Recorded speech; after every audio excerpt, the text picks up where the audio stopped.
Hello everyone, I welcome you here again. So today we have Dr. Moitrayee Das with us. So welcome ma'am. Thank you. So we want to start with your academic journey first. Please tell us ma'am. Okay. So I finished my class 10th and 12th from Delhi Public School, Numaligarh. It is a school situated in Assam. Post that, I moved to Bombay for my higher studies. I finished my bachelor's in psychology from Sophia College, then University of Mumbai, now it's an autonomous university.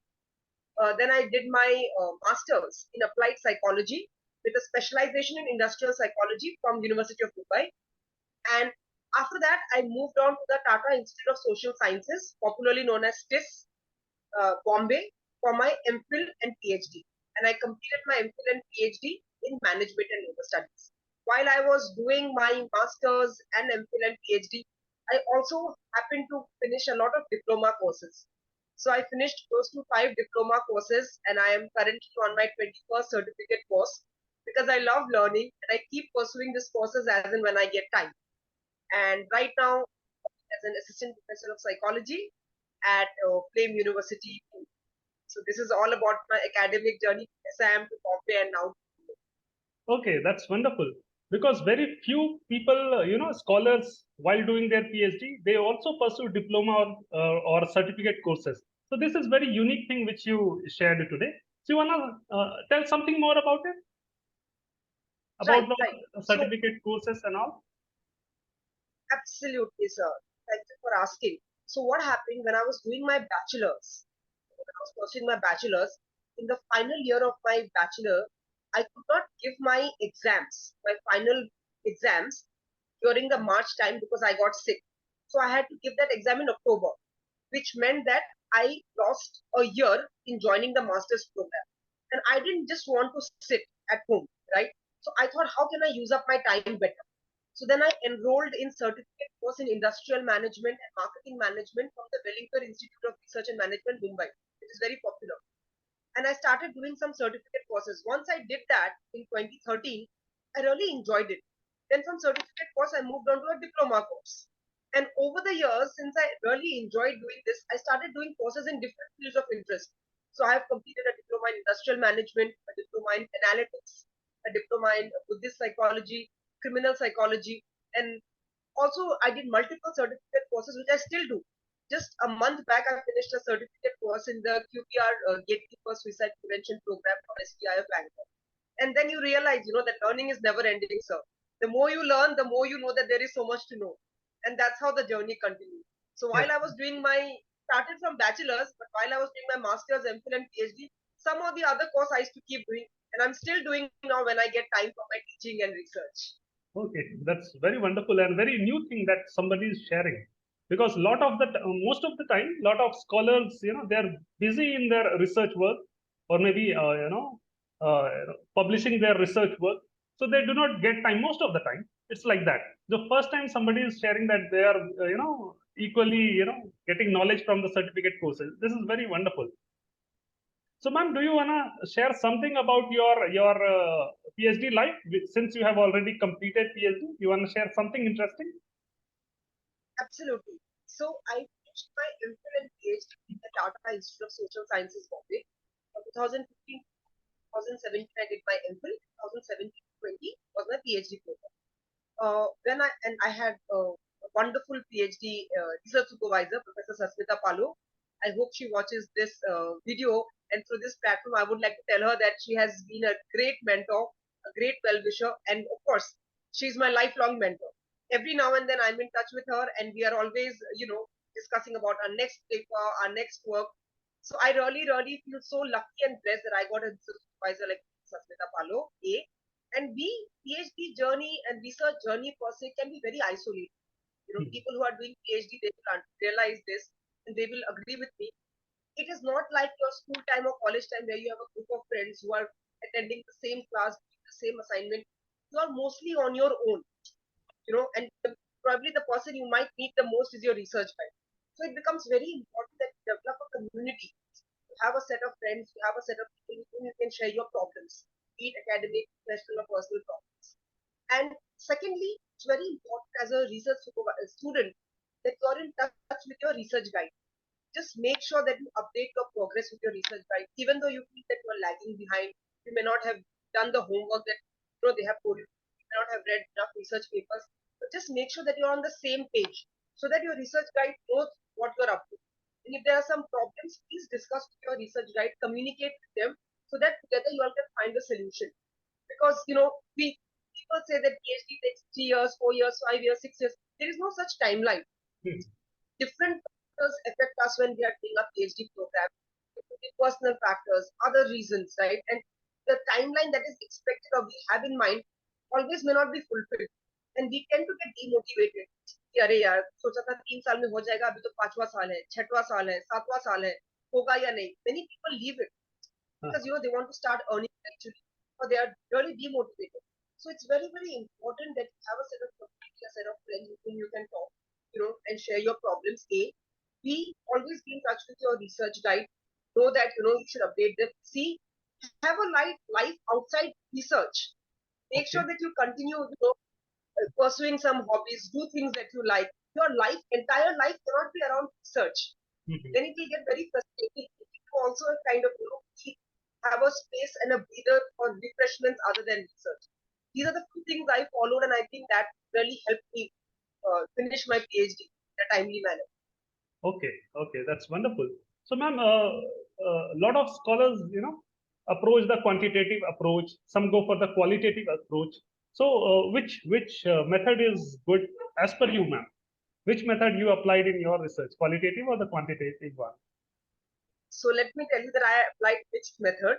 I have used both qualitative and quantitative, and it is very wrong to say or think that one method is better than the other. There is no such thing that quantitative or qualitative is better than one or the other. Different form of research, different form of studies demand a different kind of research methodology. So if your study is such that requires you to do a quantitative methods, you need to use that. If your study is such that requires you to use a qualitative method, you need to do that. There is nothing better than the other, but it is a demand of your research topic and your research study that will determine which method works best. And I know a lot of studies nowadays, and even from a long time before, use mixed methods. So it is using the best of both the methods, right? Started my study with using quantitative methods, and then later I used qualitative methods to supplement my quantitative results. A lot of my colleagues have had research topics where they have only used qualitative methods for their study. It depends on the kind of study you're. There is no one method which is better than the other, or not better. The study will tell you what to do. So for that, you need to have a very strong idea and understanding of research methodology. That's why research methodology is a very, very crucial area of any research. Okay, okay, very well said. So, from the publication point of view, let's say somebody is applying research, mixed method, or maybe only the quantitative method. So, what do you think? Which one will be easier to get published?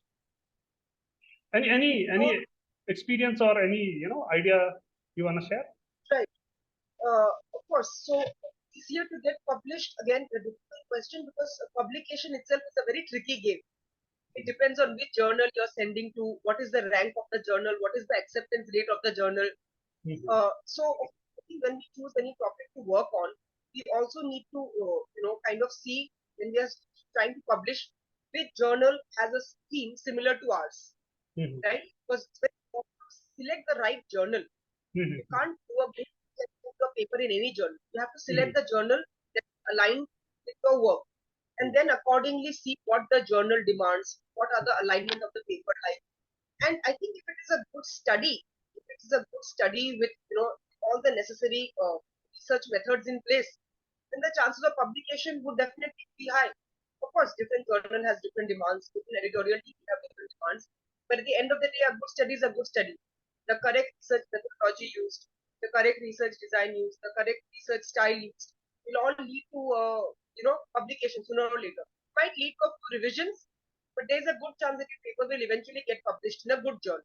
Okay. And when I say good journal, by the academic standards, quote unquote, by academic standards, a good journal, say a Scopus Index journal, in the ABTC ranking, it could be an A-star journal, B-star journal, Q1, Q2 rank. So there are a lot of these, academic terminologies around publications. So researchers looking at this video will definitely understand which journal is best for their topic, and accordingly, they will work for to get published. That's how I Okay. have gone about. Of course, I just got a paper, sir, 2 days back that asked for revision. So I'm now revising the paper with my guide. Okay. Right, this is a Sage published journal, Scopus Index. So right now I'm revising the journal as I'm speaking to you. So this is part and parcel of a researcher's life, I would say. Whether PhD or whether assistant professor, researcher is a researcher.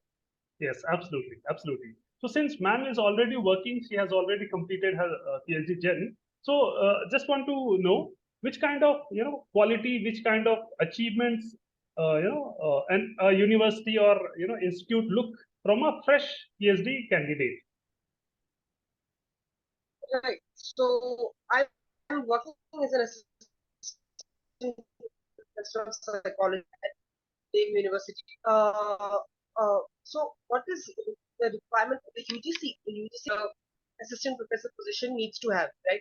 Some colleges, many colleges would probably ask you for, having a UGC net as a qualification or a GATE as a qualification. Then definitely you need to have PhD to apply for assistant professorship. Uh, I know the guidelines are always changing by UGC. Sometimes they have said that you don't need a PhD. Now they have said that you need a PhD as a minimum eligibility criteria. And also, different, universities will have a different criteria for the number of publications. Okay. Because even before you submit your PhD thesis, officially, UGC has a guideline or a mandate for at least publishing one paper and conferences, which keep getting changed. So Okay. probably a certain number of paper published, a certain number of conferences done, definitely a completed PhD, and according to UGC guideline, clearance of net, JRF, GATE, and other qualifying criteria. But this could all be shifted, sir, based on certain university demands. Because some university would say that we don't want to publish papers, we want 5. We don't want 6 conferences, we want 10. So that can be shifting if it's particularly with a private university. If it's a government college, if it's a government university, they would follow the UGC mandate. But yeah, what is more important, I would say, if you're asking me personally, is try to attend as many conferences as you can so that you can meet and network with the people in your field. Showcase your work so that you can learn about particular mistakes or you can kind of make progress in your work. Uh, Publishing, of course, we know it's a tricky game. But, everyone talks about it, but people working on it know how difficult it is. Everyone looking at the video agree. I'm sure they're all nodding their head that it is a difficult game, but we need to work towards it and also build skills that that will be helpful not just in your research but also as you grow as a human. And of course, if you're an assistant professor and you're applying somewhere, you also need to have skills, be a good teacher because you will be needing to teach students, whether undergraduate or postgraduate. So while you're doing the interviews, the colleges will also ask you to probably give a demo of how you teach. Okay. Because I have heard a lot of my colleagues, they have had great publications and great work, but their teaching skills probably did not match up where they were interviewed, so they have faced rejections. So different places will have different ones, but these are the important things they will look at as a fresher who's joining. Okay. Okay. Thank you so much, ma'am, for sharing your experience with us. So, is there anything else you want to share with the viewers? Absolutely, absolutely. Before I think we finish the interview, I would really like to tell the viewers, probably the people pursuing PhD or people trying to join the other side of the table, which is professorship, is that just make sure that while we are working on all of these issues, you take care of your health. Mental well-being is very, very important. And right now in this world where we are chasing goals every day, we tend to forget that our mental health is equally important like our physical health. So please take care of it. Talk to people when you have problems. Don't isolate yourself. Seek help from mental health professionals. If you think there is a need to, don't hesitate. And be curious. Question everything around you. Don't accept anything in face value. And always be kind and compassionate. Slowly and steadily, I'm sure you will reach your goal, whatever that is. That's a life mantra, whether PhD or not. So if you follow this, I think it will be helpful. That's what I think. Okay. Very well said. So, thank you so much, ma'am, for sharing your learning and time with all of us. Thank you so much. Thank you so much, sir, for having me. Thank you so much. It was an absolute pleasure. Thank you so much. Thank you.